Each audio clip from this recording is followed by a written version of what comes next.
Bien, bonjour. Quelle joie que j'ai d'être avec vous, parmi vous. Des requêtes de prière. Hier, on a passé une bonne partie de la journée, nous, à Saint-Georges, à prier. Que le Seigneur visite la Beauce. Qu'il la visite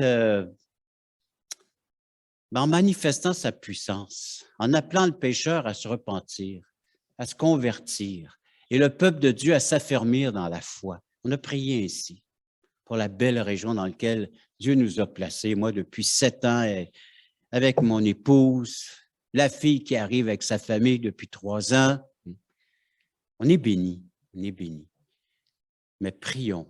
Ce n'est pas pour rien que Dieu a donné la vision à ses enfants d'avoir des si belles grandes salles qui peuvent accommoder des centaines de personnes.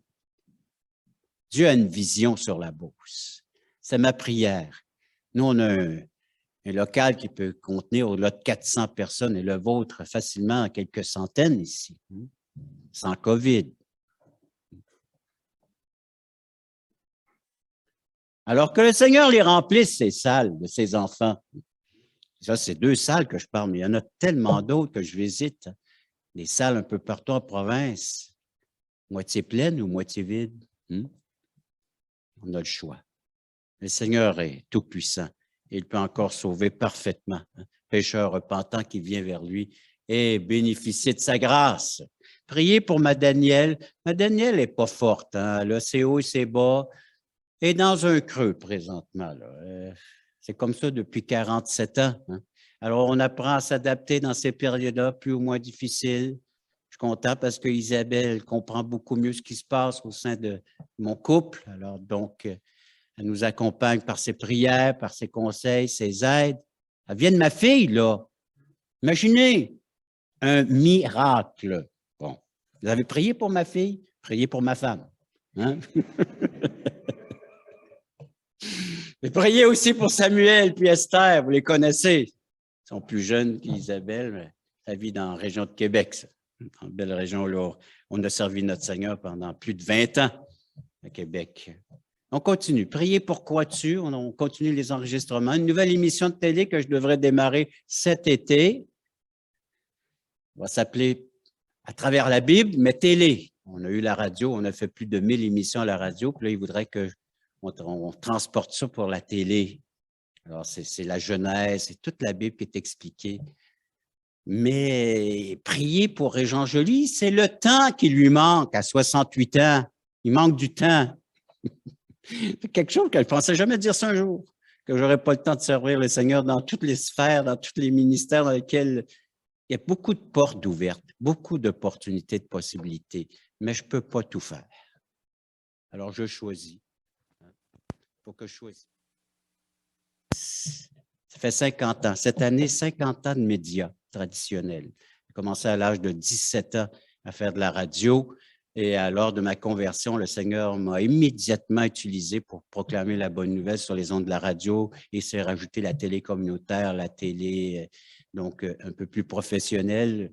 Et j'y suis encore en tant qu'évangéliste, pasteur, aumônier pour la Beauce.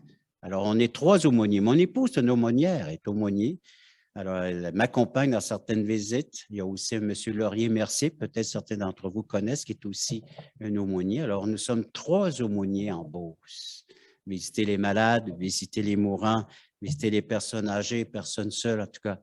Vous savez dans quel état est notre société? Les personnes qui la composent.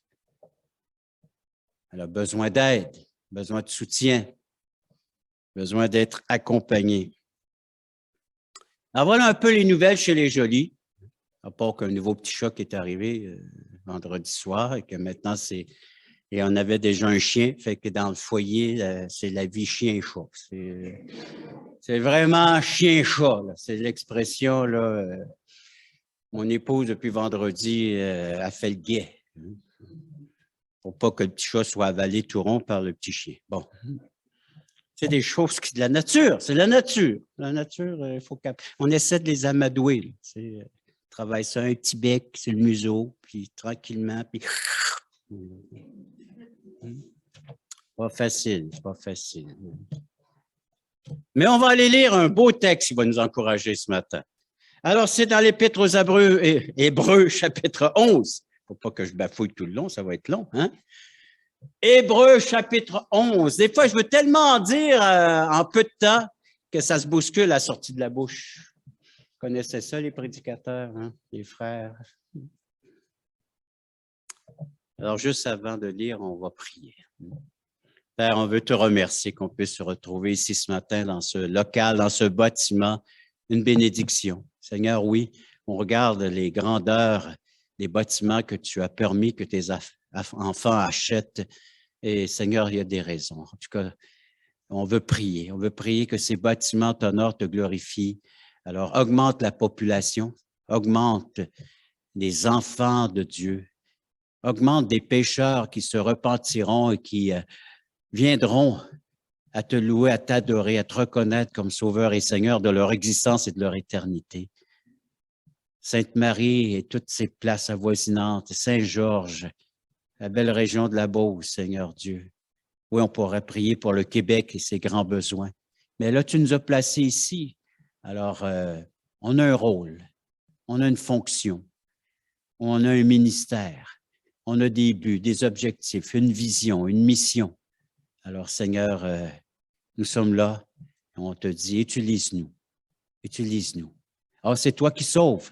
Encore, j'encourageais des jeunes cette semaine, ils sont un peu lassés de voir peu de fruits. Mais Seigneur, et nous, depuis des décennies que nous sommes dans le ministère, et Seigneur, on se dit courage, parce que nous, on n'est pas des sauveurs, on est des semeurs et des arroseurs, et il n'y en a qu'un qui fait croître. Et c'est toi qui as la puissance de donner la vie. Alors, on te fait confiance et tu nous as dit de prier le maître de la moisson. Alors, on te prie. Alors, d'envoyer des ouvriers, un champ qui blanchit. Alors, Seigneur, les jugements s'en viennent et d'ici ce temps-là, bien que ton œuvre, que ta volonté soit faite, qu'elle s'accomplisse. Dirige-nous dans nos réflexions.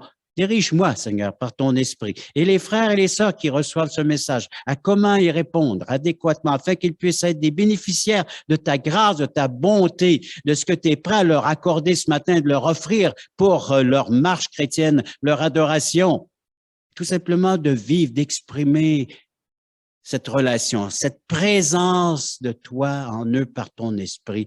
Et ceux qui n'ont pas encore cette relation, qu'ils puissent la découvrir en t'invitant dans leur cœur, dans leur vie, ceux qui entendront ce message, de dire qu'eux aussi, ils peuvent être des sauvés par grâce, tout simplement confessant leurs péchés, en demandant pardon, être réconciliés et d'avoir la paix avec le Créateur, avec le Dieu Sauveur et Seigneur, par l'entremise du sacrifice de Jésus et de pouvoir bénéficier de ses bons soins, d'être conscient de sa présence. Au nom de Jésus, nous disons Amen. Alors, l'Épître aux Hébreux, chapitre 11. Que de fois j'ai entendu des messages là-dessus que j'ai lus et relus. Alors, ce matin, c'est notre ami Moïse qui va servir d'illustration. Alors, pour le message, Moïse, c'est les versets 23 et suivants.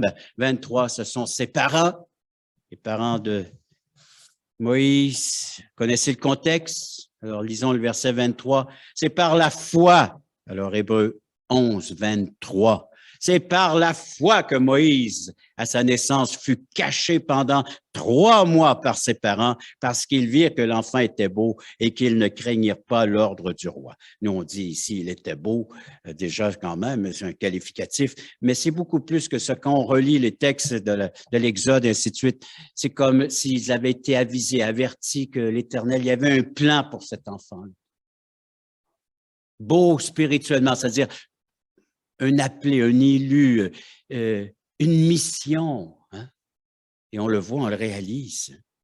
Et comment est-ce que l'Éternel, parce que l'Éternel a été intervenu. Alors, le gouvernement du temps, Pharaon, et puis avait pris des lois et des décisions en disant qu'il y a trop d'Hébreux ici. Il y a trop d'Israélites. Alors, quand les futures mamans accoucheront, alors ils ont dit donc aux sages-femmes des Hébreux, alors quand vous verrez un mâle, tuez-le.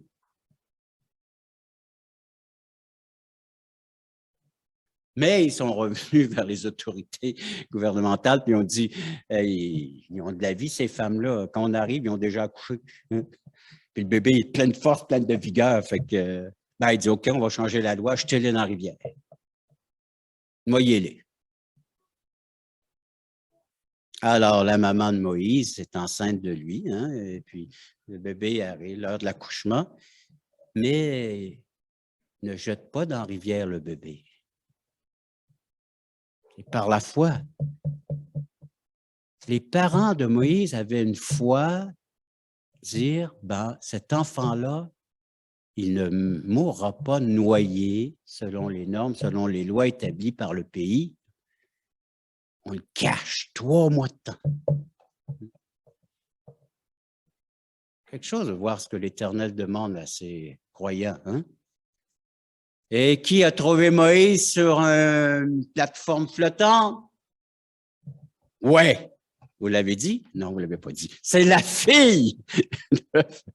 Donc, la fille qui trouve ce beau bébé-là et qui dit, je le garde. Et là, elle demande à ses servantes, allez me chercher une femme donc qui vient d'accoucher, qui pourra allaiter ce bébé. Et qui est cette femme? L'heureuse élue, c'est la maman. C'est la maman qui a été trouvée et c'est la maman qui va prendre du temps avec son enfant, son bébé, qui va l'allaiter et qui va l'enseigner de qui est-il vraiment. Ça, c'est Exode chapitre 1, chapitre 2. Alors, c'est pour rafraîchir la mémoire. On ne prendra pas le temps ce matin, mais relisez cette belle histoire. Dieu intervient. Dieu écrit l'histoire. Dieu écrit l'histoire. Moi, c'est fantastique. Dieu écrit mon histoire. Dieu est en train d'écrire ton histoire. Il l'a tout. Puis là, il l'écrit, puis il te la fait vivre. Tout était planifié d'avance. Hey, supposons, matin, vous vous levez, là, et puis vous avez tout un projet. Et puis tout un, là, c'est d'aller vous jeter dans l'océan. Ça, vous avez décidé ça. Moi, le matin, je me lève, là, puis je m'en vais à Gaspé. Là, je me jette là-dedans, puis je traverse la mer, puis je m'en vais en Europe à nage.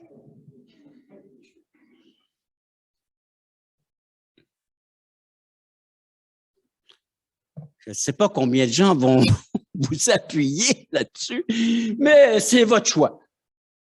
C'est votre choix. Et le thème ce matin, c'est comment se comporter dans les épreuves. Comment se comporter dans les épreuves. Et souvent, la vie devient difficile, compliquée par nos propres choix. Par nos propres choix. Je réalise ça à mon âge. Non, mais ça fait un bout de temps. Mais c'est vrai, hein? Oui, mon frère m'appuie. J'ai un appui dans cette salle.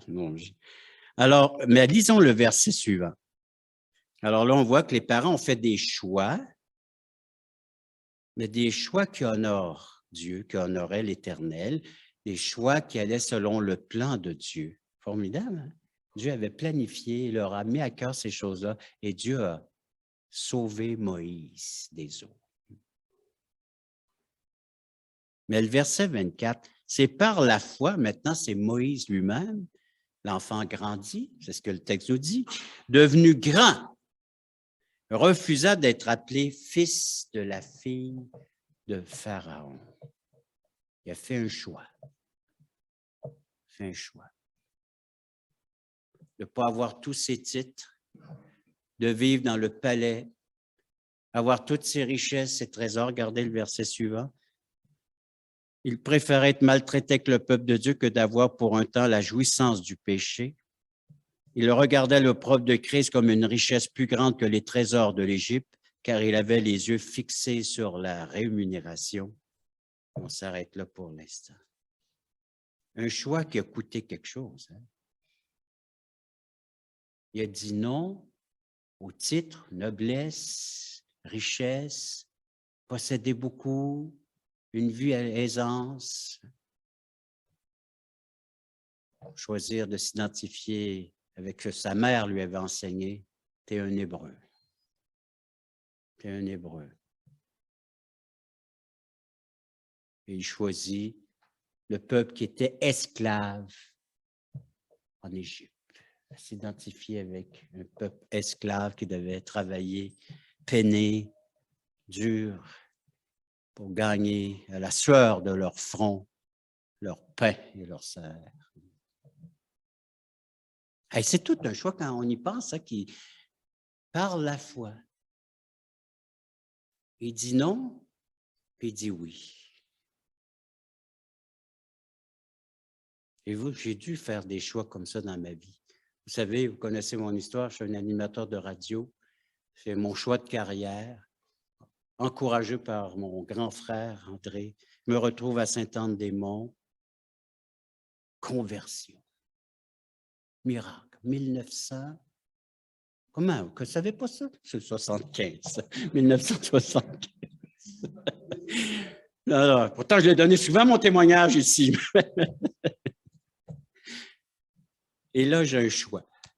Je suis devant le micro, là. Il y a des milliers de personnes qui m'écoutent là, dans le bas du fleuve, Gaspésie. Là, je dis, je parle de mon Sauveur. Je m'identifie avec mon Sauveur. Les gens rentrent à la station, je suis devenu un chrétien. Une personne qui a la Bible et qui l'emmène à son ouvrage, qui lit la parole de Dieu et qui fait son travail, mais qui s'identifie avec les valeurs maintenant qu'il retrouve en tant que disciple de Christ. Je change mon langage à la radio. Je change ma façon de faire. Je m'identifie aux chrétiens qui sont à Sainte-Anne-des-Monts et la région. Je dis non à tout ce que ce monde-là m'offrait. La gloire, prestige, les honneurs, tout. Je m'identifie avec les 12 personnes qui se réunissent à la maison, là, chez Donald Cox. 12, 14, 16, ça montait assez souvent. Hein? Montait rapidement dans ce temps-là. Et là arrive ma Danielle et moi. Et là, les gens arrivent à la station de radio, puis on veut la voix de Régent Joly pour tel commerciaux, pour tel... C'est quoi son commerce? Non, je n'annonce plus ce genre de commerce. Imaginez, des pertes puis des pertes. Non, je ne m'identifie plus à cette... Non, non, non, ce genre de commerce, désolé, il y a 3 autres animateurs, là, puis allez-y. Hein? Perte, perte, à cause de mes choix. Hein? Arrive un commerçant, lui, il spécifie que c'est la voix de Régent Joly qu'il veut absolument. Fait que là, le vendeur vient me voir, il dit, il y a un monsieur ici au bureau, et il veut que ça soit ta voix pour ça, annoncer son commerce. Ben, je vais aller le voir, le monsieur. Je lui dis, bonjour monsieur, et vous voulez ma voix pour annoncer vos produits? Quels sont-ils? Ben, il dit, moi j'ai un garage, et moi je vends des Firestone, Goodyear, et puis Michelin, des pneus. Ben, je n'ai pas de problème à annoncer des pneus. Hein? Et là, savez-vous quoi? J'ai perdu, ici, j'ai honoré Dieu et j'ai gagné. J'ai refusé un commercial et le monsieur en avait 10. Le Seigneur a multiplié ma paye par 10. Parce qu'on avait un salaire sur les heures de base d'animation, mais sur les commerciaux, c'était un supplément. Vous voyez, hein? Les yeux devant le rémunérateur. Ça, c'est juste pécunier. C'est juste l'aspect pour essayer de s'en sortir, puis de s'acheter un peu de pain, puis, puis du beurre. Il faut mettre du beurre sur du pain. Le beurre est cher, hein?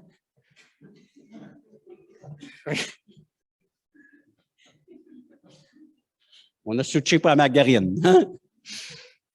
Mais le coût de la vie, hein, c'est... Mais Dieu a dit qu'il pourvoirait comme ça aux besoins de ses enfants. Puis ça, c'est à part de toutes les richesses, les titres de noblesse et tout ce que le Seigneur me dit maintenant, que je suis un sacerdoce royal, un des membres, je suis un enfant de Dieu, un enfant de lumière. Je suis, imagine, pour l'éternité, avec lui dans sa demeure, dans un palais. Avez-vous fait ce choix, vous aussi, dans votre vie? de servir le bon maître, même si aux yeux des hommes, ça a l'air vraiment bizarre, hein? Bizarre. C'est par la foi. Oh, Moïse n'a pas toujours fait les bons choix. Il s'est nommé lui-même libérateur des Hébreux. Rappelez-vous l'histoire. Hein? Il voit un soldat égyptien en train de maltraiter, ou un Égyptien en train de maltraiter un Hébreu, et oh, je suis un Hébreu, moi aussi. On m'identifiait avec les. Oui, celui qui se fait maltraiter, malmener, tue l'Égyptien. On s'attire comme ça des problèmes. Hein? Et ce geste-là a été su et connu des autorités. Alors, il était recherché comme tueur. Et il a dû fuir l'Égypte. Il a fui l'Égypte. À cause d'un de ses choix, de vouloir précipiter les choses. L'histoire, certainement, que sa mère lui avait raconté qu'un jour, d'après les textes de l'Ancien Testament, Dieu va libérer son peuple. Dieu va en faire une grande nation. Dieu a promis à Abraham. Ils étaient éduqués dans les promesses. Ils connaissaient les textes sacrés de l'Ancienne Alliance. Et Moïse, tout ça, ça lui a été éduqué par sa mère.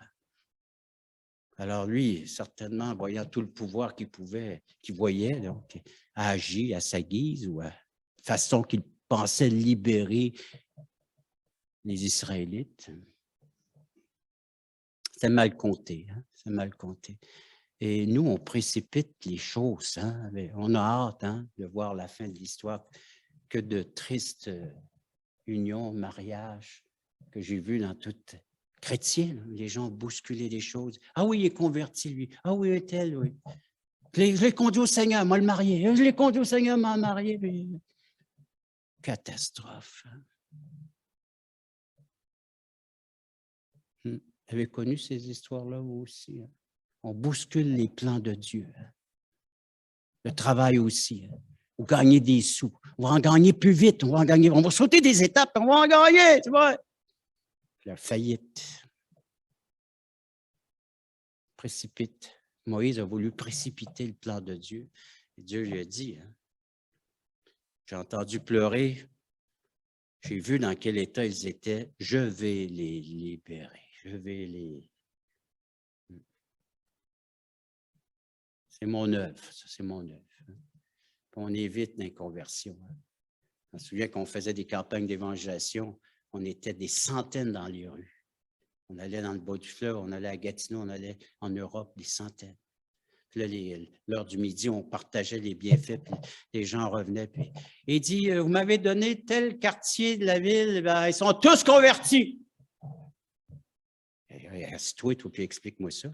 Ben, je suis rentré d'un bloc, j'ai passé l'avant-midi là, ils se sont convertis. Tous les 6 qui habitaient dans ce bloc-là, tu veux dire qu'ils se sont convertis en bloc?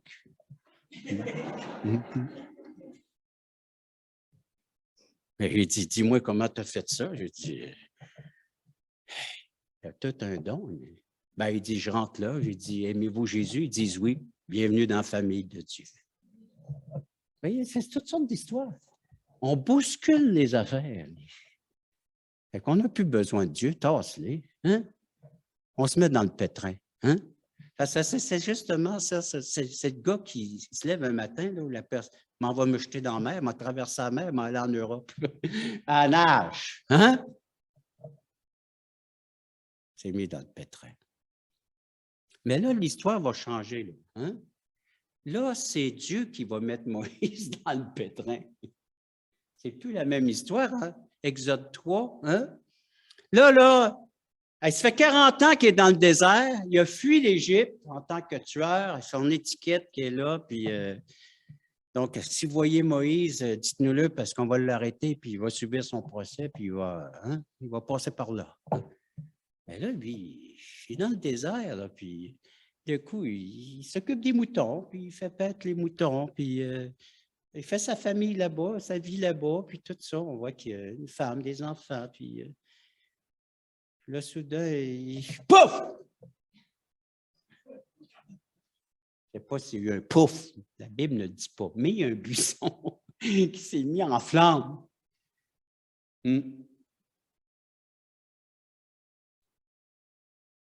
Mais tant aussi longtemps que Moïse n'avait pas vu le buisson, il n'y a rien qui se passait, à part que le buisson, ça l'a attiré son regard, son attention. Il se passe de quoi ici d'étrange?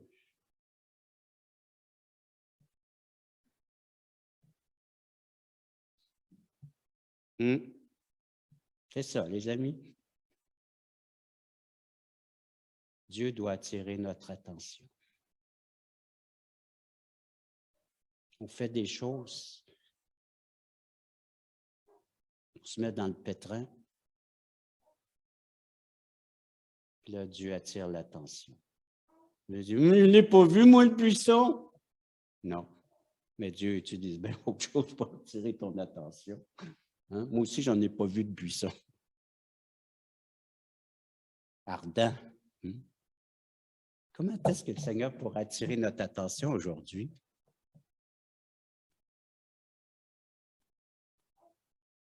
Par des épreuves.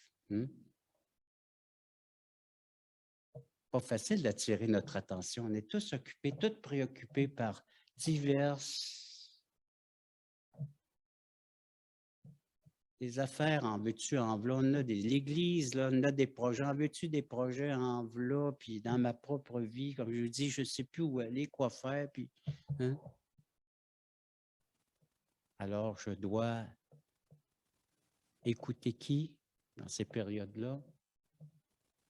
Qui devions-nous écouter en pleine crise? Qui devons-nous écouter en crise de guerre, de famine? Qui devons-nous écouter? Que devons-nous faire? Précipiter comme ils ont fait dans l'Ancienne Alliance? Puis, oui, on va aller s'en chercher de la nourriture dans d'autres pays. Fuyons! Ça les a mis dans le pétrin, hein? Moïse, Abraham a dû mentir, faire mentir sa femme. Puis, hein? Vous connaissez l'histoire, hein? Pas avoir un peu de croûte à manger. Souvent, les épreuves sont là, mais les épreuves, ça attire l'attention. En tout cas, moi, ça attire les miennes. C'est ce qui se passe dans mon foyer, ça attire mon attention. Dieu attire l'attention par des épreuves. Voyez-vous, Moïse? Alors, Moïse, maintenant, il reçoit l'ordre de retourner en Égypte. Hey! Il a fui. Là, tu retournes au nom de l'Éternel. C'est la main de l'Éternel, c'est le bras de l'Éternel. Hein? Regardez le verset 27. C'est par la foi qu'il quitta l'Égypte sans être effrayé de la colère du roi, car il se montra ferme comme voyant celui qui est invisible. Mais voyons, 40 ans auparavant, il a fui parce qu'il savait que Pharaon était en colère parce qu'il avait tué un Égyptien. Puis 40 ans plus tard, il rentre. Puis là, le Seigneur lui dit, tu vas sauver mon peuple, tu vas leur dire qu'ils s'en viennent avec toi, tu vas les guider jusqu'à la terre promise. Puis là, il dit, je n'ai pas peur de la colère de Pharaon. Mais que s'est-il passé? Sa foi s'est affermie, frère et sœur. Sa foi est devenue réelle, est devenue vraie. Elle s'exprime maintenant. Lui qui fuyait il y a 40 ans, maintenant il va selon l'ordre de l'Éternel, il accomplit la mission de l'Éternel, son Dieu Tout-Puissant. Il voit le bras, il voit l'invisible. Voyez-vous l'invisible, vous? Dieu présent parmi nous, parmi vous, en vous. Il est là. Pas le bonheur, l'Éternel. C'est le bonheur. Il est le bonheur. Donc, il voyait le rémunérateur, il voyait celui qui est invisible. Intéressant de voir où est-ce qu'il avait les regards, hein? Et c'est ce qui lui a permis de faire ce que nous lisons dans l'Exode et d'écrire ces 5 premiers livres de la Bible. Tous ces récits-là, tout ce qu'il a reçu, hein? est toute une révélation. Si vous relisez ces 5 premiers livres, toute une révélation écrite par Moïse. passer du temps intime avec l'Éternel Dieu, hein? De recevoir ses lois, ses commandements, comment ça fonctionne tout ça, ma relation avec Dieu, comment l'exprimer, comment je peux me présenter devant Dieu. Tout est là, hein? Des symboles, des images, des illustrations qui étaient dans le but de pointer du doigt celui qui allait venir un jour, l'agneau de Dieu qui ôte le péché du monde. Regardez le verset suivant. Verset 28, c'est par la foi qu'il immolait la Pâque et fit l'aspersion du sang afin que l'exterminateur ne touche pas au premier-né des Israélites. Et cette fois, c'est l'Éternel qui avait parlé. Tu as tué mes enfants, mais un ange de la mort passera en Égypte aussi. Mais ceux qui mettront du sang sur les linteaux de la porte seront épargnés. Les cadres de porte. C'est par la foi que Moïse a fait cela, puis qu'il a ordonné cela, hein? Par la foi. Et le verset 29, c'est par la foi qu'ils traversèrent la mer Rouge comme un lieu sec, tandis que les Égyptiens qui tentèrent de passer furent engloutis. Bon, tu te décides d'aller traverser la mer, tu vas au quai de Gaspé, tu t'en vas à nage, là, en chemin, tu te dis, je n'avais pas calculé ça, mais c'est long, hein? Puis il y a des requins, puis il y a toutes sortes d'affaires là-dedans. Là. Il y a des remous. En tout cas, je sais, je n'ai pas trop d'expérience là-dedans, mais c'est dangereux de traverser la mer. Hein. Il y en a qui essaient dans un petit bateau, puis tout ça, on les voit revenir, puis il y en a qui ne reviennent même pas. C'est un danger. Hein. Mais quand c'est l'Éternel qui te fait plonger dans la mer, puis qui dit, j'ai fait des pauses ici et là, j'ai des arrêts, je sais où sont les dangers, je sais comment tu vas te rendre à l'autre bout. Tout est planifié d'avance. Tu te jettes ici, puis je te récupère à l'autre bout. Mais tout au long, je suis avec toi. Je suis avec toi. Et j'ai déjà passé par là, je le connais. Hein? Et c'est ça que le Seigneur, par la foi, Moïse, par la foi, Moïse, par la foi, Moïse, par la foi aujourd'hui, je suis ce que je suis et je fais ce que je fais, dit l'apôtre Paul. C'est par la foi. Regardez la mer Rouge. Alors, imagine, là, il y a 1 million de personnes et plus, là. Les bébés, les enfants, les mères, on s'en va, là. On s'en va à terre promise. Oups! Il y a un obstacle. La mer est là devant nous. On a une mer, pas de bateau, pas de chaloupe. Et on se tourne de bord. Ah! Les chars, l'armée égyptienne est là, puis ils nous poursuivent. Puis, on est entre la mer et le père Pharaon. On fait quoi? On fait quoi? Ah, j'ai un bâton! J'ai un bâton! 1 million de gens disent, c'est bon! C'est boy, hein? Moi, en tout cas, moi je ne m'aurais pas vu. Ça prend vraiment l'appel du Seigneur, hein? Moi, je n'ai pas cet appel-là. Heureusement, moi, j'ai un micro. Fait que, déjà, là, parler au micro, c'est assez. Mais imagine, le gars, Moïse, attendez, l'Éternel va faire de quoi?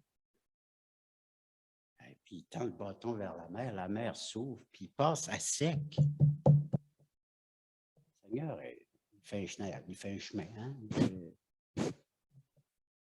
Tout était planifié d'avance. Vivre par la foi. Vous connaissez ça, frères et sœurs? Alors, comment passer des épreuves? Le texte nous dit, hein, par la foi. Mais la foi, encore, la semaine dernière, on a demandé c'est quoi la foi? C'est se jeter dans le vide. Faites pas ça. Faites pas ça. La foi, c'est pas dans le vide. C'est dans du solide. Ça, c'est l'appui de ma foi. C'est l'appui de votre foi, ça. C'est la parole de Dieu. Parole toute puissante de Dieu. Et quand il l'ordonne, il l'accomplit. Il l'accomplit. C'est en ayant les yeux sur le rémunérateur, non pas ce que je suis en train de perdre, mais ce que le Seigneur a promis. Les yeux sur la rémunération. Le salaire du péché, le payer, on ne peut le payer. Il y en a qui devront le payer parce qu'ils refusent l'offre de la grâce que Dieu leur permet d'avoir en Jésus-Christ. Tout a été payé. Alors, ils passeront au grand trône de l'homme, rémunérateur. Il vient rendre justice. Il rend justice. Alors, ayez les yeux sur celui qui rémunère justement. Et regardez l'invisible. Regardez l'invisible. Celui qui a dit, je serai avec vous tous les jours. Il a donné une mission. Aller par tout le monde, prêcher la bonne nouvelle. Ceux qui accepteront, qui recevront cette bonne nouvelle, baptisez-les au nom du Père, du Fils, du Saint-Esprit, et enseignez-leur tout ce que je vous enseigne. Accomplissez la mission, faites-en des disciples. Et je vous dis adieu, et on se reverra là-haut. Hein? C'est pas ça, lisez le texte. Et je serai avec vous tous les jours, de voir les yeux sur le rémunérateur, celui qui a dit, je rendrai, je ferai justice.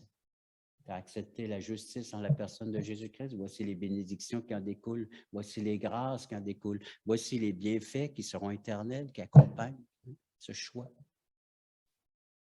Faire face à l'épreuve, c'est ça, frères et sœurs. C'est regarder là où on doit regarder, vers le rémunérateur et celui qui est invisible et celui qui a fait les promesses. Je vous conduirai. Amen.